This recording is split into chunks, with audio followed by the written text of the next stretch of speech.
weather shield. I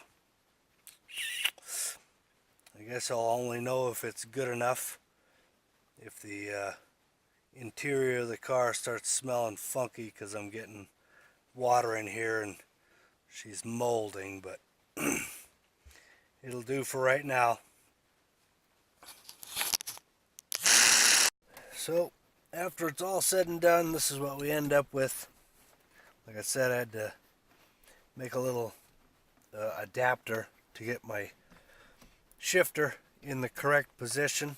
Unfortunately, I had to do a little bit of trimming on the console here. It ain't pretty, but it gives it the clearance that it needs. I'm going to need to get back under the car and probably get some new connectors because the stock ones won't plug into this transmission, and I got no speedometer right now. But it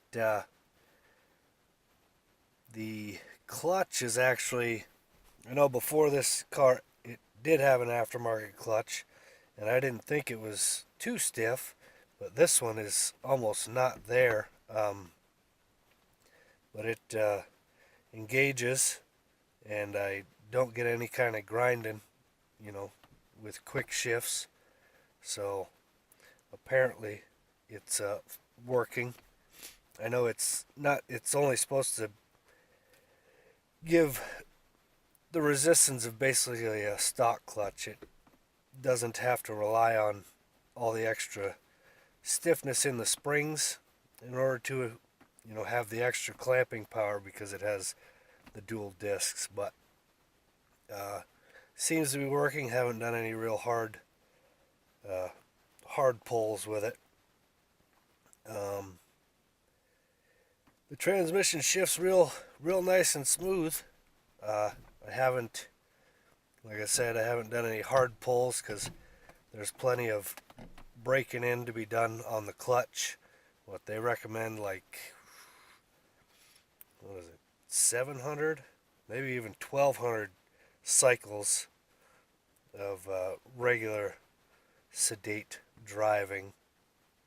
Another thing I need to look into is the connector for the reverse lockout. Because I haven't hit it or ground it, but going from fourth to fifth real quick, it acts like it's going past that detent still, even when I'm going forward. So I definitely need to get that figured out. But all in all, fairly happy with it. We'll see how it acts once I can pour the coals to it. So